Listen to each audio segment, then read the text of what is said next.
It's a long story, but one you've never heard before. This story is about a place that dwells on the mountain, a place where bad things happen. And you may think you know about the bad things, you may decide you have it all figured out, but you don't. Because the truth is worse than monsters or men. At first I was upset when they told me we were moving to some little town out in the Ozarks. I remember staring at my dinner plate while I listened to my sister throw a temper tantrum unbefitting of a 14-year-old honors student. She cried, she pleaded, and then she cursed at my parents. She threw a bowl at my dad and told him it was all his fault. Mom told Whitney to calm down, but she stormed off, slamming every door in the house on the way to her room. I secretly blamed my dad as well. I'd heard the whispers too. My dad had done something wrong, something bad, and the sheriff's department had reassigned him to some little out-of-the-way county to save face. My parents didn't want me to know that, but I did. I was 9, so it didn't take me too long to warm to the idea of a change. It was like an adventure. New house. New school. New friends. Whitney, of course, felt the opposite. Moving to a new school at her age is hard. Moving away from her new boyfriend, however, was even harder. While the rest of us packed up our things and said our goodbyes, Whitney sulked and cried and threatened to run away from home. But a month later, when we pulled up to our new house in Drisking, Missouri, she was sitting right next to me texting viciously on her phone. Thankfully, we moved over the summer and I had months of free time to explore the town. When Dad started his new job at the sheriff's office, Mom drove us around the city commenting on this and that. The city was much, much smaller than St. Louis, but also a lot nicer. There were no bad areas and the entire town looked like something you'd see on a postcard. Drisking was built in a mountain valley surrounded by healthy forest land with walking trails and crystal clear lakes. I was 9, it was summer and this was heaven. We'd only been living in Drisking a week or so when our next-door neighbors came to introduce themselves, Mr. and Mrs. Landy and their 10-year-old son Kyle. While our parents talked and drank mimosas, I watched the Landys' lanky, red-headed son hung out in the doorway, shyly eyeing the PS2 in the living room. Do you play?" I asked. He shrugged. "Not really. Do you wanna? I just got Tekken 4. Kyle glanced at his mom, who had just been handed her third mimosa. "Yeah.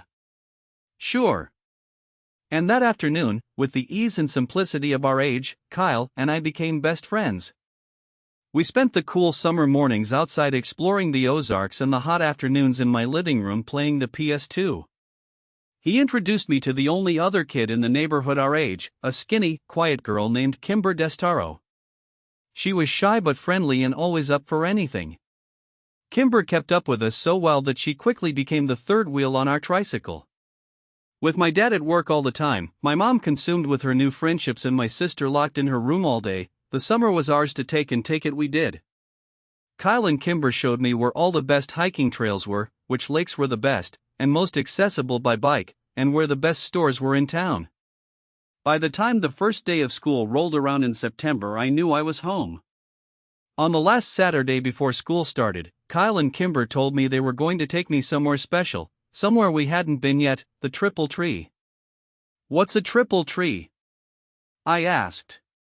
"It's a totally awesome, totally huge treehouse out in the woods," Kyle said excitedly. "Pfft, whatever, Kyle. Come on, you guys, if there was a freaking treehouse you would have showed it to me already." "Nah, we would not have," Kyle shook his head.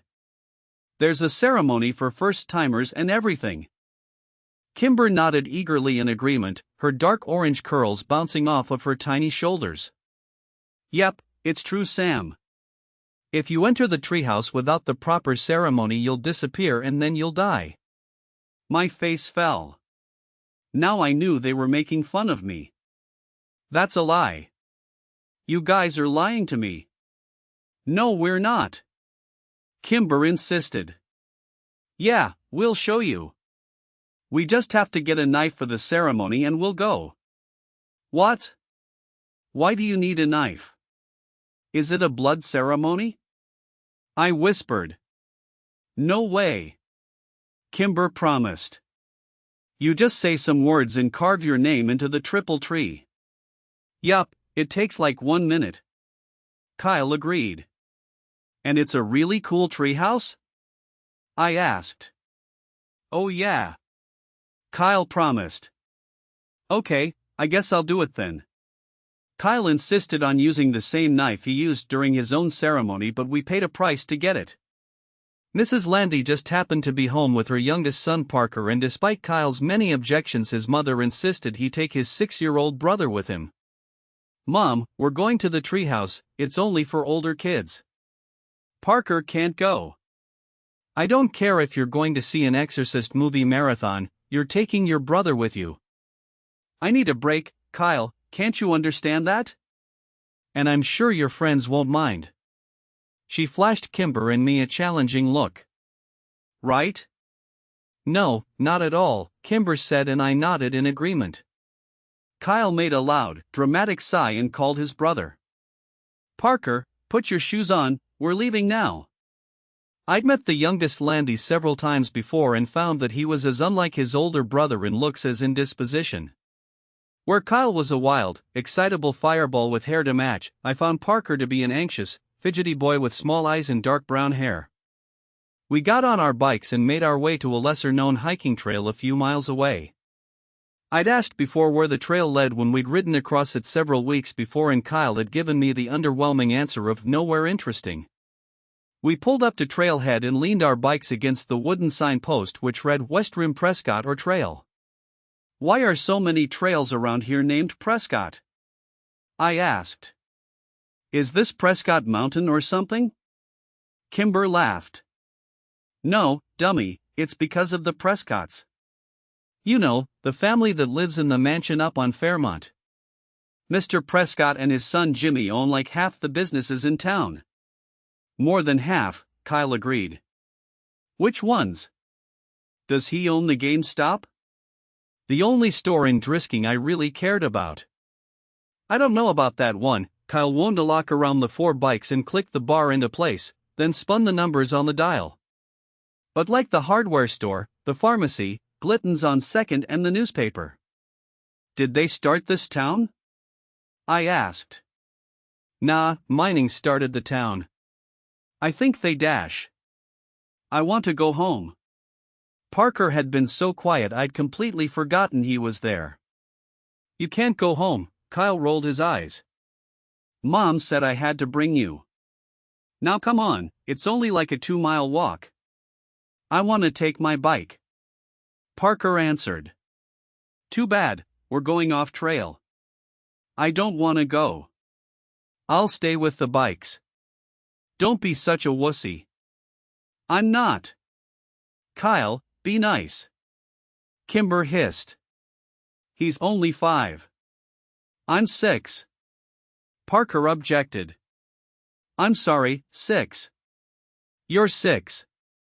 Kimber smiled at him. All right, fine, he can hold your hand if he wants. But he's coming. Kyle turned and started up the trail. Parker's face fell into an undignified frown, but when the charming Kimber stuck her hand out and wiggled her fingers at him, he took it. Kyle was right, it wasn't a long walk, only a half-mile down the trail and then another half-mile hike on a well-tread path up the mountain. It was a steep climb though, and by the time we got to the treehouse, I was winded. What do you think? Kyle asked, excitedly. I studied the tree as I caught my breath. It's pretty awesome, I smiled. And it was. They hadn't lied, the treehouse was the biggest I'd ever seen. It had multiple rooms and there were actual curtains in the windows. A sign above the door said Ambercott Fort and a rope ladder hung below the threshold, missing several planks. I'm going up first, yelled Parker, but Kimber caught his arm. You have to do the ceremony first or you'll disappear. She reminded him. That'd be fine with me, Kyle grumbled. I was eager to get into the fort myself. Give me the knife. I held out my hand. Kyle smiled and dug the switchblade out of his pocket. There's some space in the back to carve your name. I opened up the knife, walked around the tree looking for an empty spot. There were so many names on the tree that I had to crunch down and look near the bottom since I couldn't reach any higher.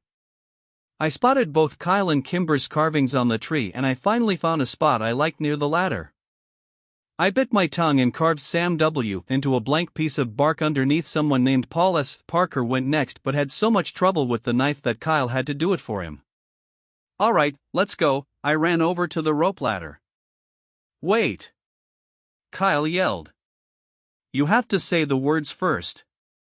"Oh yeah." "Okay, what are they?" Kimber sang them out. "Underneath the triple tree there is a man who waits for me, and should I go or should I stay, my fate's the same either way." "That's creepy," I said. "What does it mean?" Kimber shrugged. "No one knows anymore, it's just tradition." "Okay, can you say it one more time, slower?" Once Parker and I had recited the poem, we were ready to go. I climbed the rope ladder first and took stock of my new surroundings. The treehouse was more or less empty, just a dirty rug here and there and some trash, old soda cans, beer cans, and fast food wrappers. I went room to room, 4 in total, and found nothing of real interest until the last one. An old mattress lay in the corner and piles of musty, ripped clothing scattered the floor. "Did a hobo live here?" I asked. "Nah, this room has been like this for as long as I can remember," Kyle said from the doorway behind me. "It smells gross," I said. Kimber walked up to the threshold but refused to go any further. "It's not the smell that freaks me out, it's that." She pointed up to the ceiling and I raised my eyes to read what was written there. "Road to the Gates of Hell, mile marker 1. "What does it mean?" I asked. "It's just older kids being dicks," Kyle said. "Come on, I'll show you the best part of the treehouse." We walked back into the first room and Parker looked up at us and smiled, pointing down to what he'd clumsily carved into the wooden floor. "Fart," Kyle read. "That's hilarious, Parker." He rolled his eyes but his little brother didn't pick up on the sarcasm and smiled proudly. Kimber sat down on the floor next to Parker and I sat on his other side. Kyle took the knife from his brother and then walked across the room and wedged the blade between 2 planks of the wooded wall. He pushed in the board gave, opening up a small, secret compartment in the wall. Kyle took something out and pushed the plank back in until it was flush with the others. "Check it out." He turned around and proudly held up 2 cans of Miller Lite beer. "Whoa!" I said. "You, warm beer? That's gross. How did you even know it was there?" Kimber asked. "Phil Saunders told me." "Are we gonna drink it?" I asked. "Hell yeah, we're gonna drink it." Kyle came and sat down in our circle, popped open the first beer and offered it to Kimber. She eyed it like he was trying to hand her a dirty diaper. "Come on, Kimmy. Don't call me that." She yelled at him and then reluctantly took the open beer. She smelled it and made a face, then pinched her nose and took a small swig. Kimber shuddered. "That was even grosser than I imagined. I don't want any. I'll tell Mom," Parker said quickly as the beer passed in front of him to me. "Good, 'cause you ain't getting any," Kyle promised. "And you won't tell Mom shit." I put on my best poker face and took a long, deep swallow of the warm beer before I had the chance to smell it. It was a poor decision, and when I retched, the foul yellow liquid went all over my shirt. "Aw man, now I'm gonna smell like beer."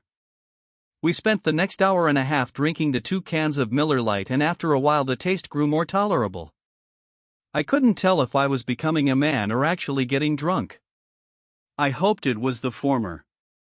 When the last drop of the last beer was consumed, we spent 20 minutes trying to determine if we were drunk. Kyle assured us that he was wasted while Kimber wasn't sure.